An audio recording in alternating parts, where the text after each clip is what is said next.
Après bientôt 2 ans de silence, ah seigneur, où le temps passe-t-il? Légende Pokémon Zelda, la prochaine entrée de la série principale, va enfin se montrer au Pokémon Day 2025. Et si vous regardez cette vidéo, ça devrait déjà être passé.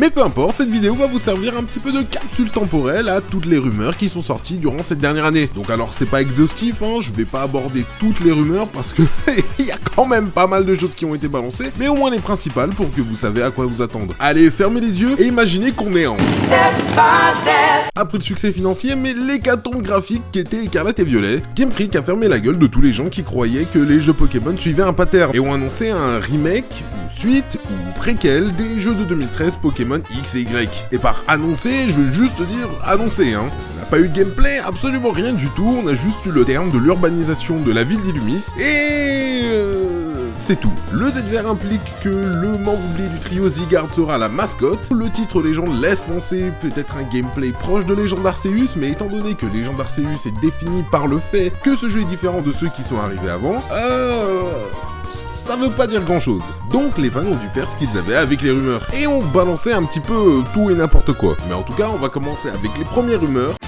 Alors bizarrement, pour la première fois depuis Blanc 2 et Noir 2, la question se pose sur quelle console le jeu va sortir. L'annonce de la Switch 2 il y a quelques semaines, et le fait que cette nouvelle console sortira avant la fin d'année, emmenait beaucoup de personnes à penser une double sortie sur la Switch 1 et la Switch 2. Ça serait quelque chose de nouveau, mais Game Freak a prouvé que ça sert à rien de s'agripper à un pattern. En plus de ça, ça expliquerait cette année de vide, hein, qu'on n'a pas eu depuis 2015. Du coup, ce retard se serait justifié par le fait de rendre le jeu compatible avec la Switch 2. En continuant de parler de la sortie, beaucoup ont spéculé sur le fait que malgré que ça fasse 12 ans que les jeux sortent fin novembre, Legend Zelda sortirait en mai. Ou en août. Ou en septembre. Ou disponible immédiatement sur l'eShop. Ouais, non, j'y crois pas du tout à celle-là. À moins qu'on ait une sortie de Zelda comme titre de lancement de Switch 2, ce qui serait proprement dingue. Les starters sont la source de toutes les spéculations avant l'annonce du jeu. Alors les fans sont divisés en deux camps, d'un côté les pro-Kalos qui voient uniquement le retour des starters 6G, Grenousse, Fennec et Marisson, et de l'autre les pro-légendes qui voient un mix de starters de différentes générations, comme dans Légende Arceus. Et là, les portes sont ouvertes à toutes les fenêtres, hein, on peut le dire. Alors j'en ai vu beaucoup flotter, un petit peu de tout et n'importe quoi, et le pire selon moi c'est Otaquin, Grucuit et Germignon. Alors ça sonnerait un peu comme un cauchemar, mais si c'est pour leur donner des nouvelles formes, je suis à 10 000% pour. Perso je prie pour Vipellière, Tiplouf et Flambino. Je pense que tout le monde est d'accord, y a pas photo, ces trois-là sont les meilleurs. Les trois ont des évolutions qui ont des liens avec la culture française, l'évolution finale de Vipellière a des espèces de fleurs de lys sur lui, Flambino pourrait nous donner une espèce de forme de Kalos avec un peu l'âge bleu pour faire un petit France-Angleterre, hein, à l'ancienne, tranquille, et la dernière forme de Tiplouf a littéralement Napoléon dans le nom. Alors bon, je vous ai dit que ça risquait de partir en couille.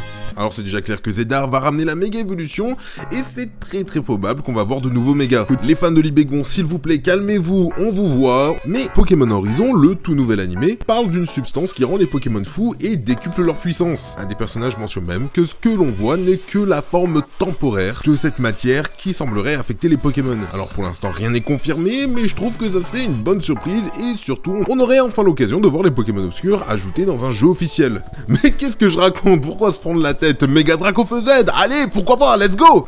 Mes attentes pour Légende Pokémon Zelda sont Méga Igualta, parce qu'il le mérite, un setting dans le Paris des années 60, qui est assez iconique pour la France, et là où la France a développé son identité touristique, un système de capture à la Légende Arceus, parce que c'est simplement le meilleur, un retour en force de la customisation, parce que c'était tout simplement le centre de Pokémon XY, et enfin s'il vous plaît, juste pas de bug, pitié.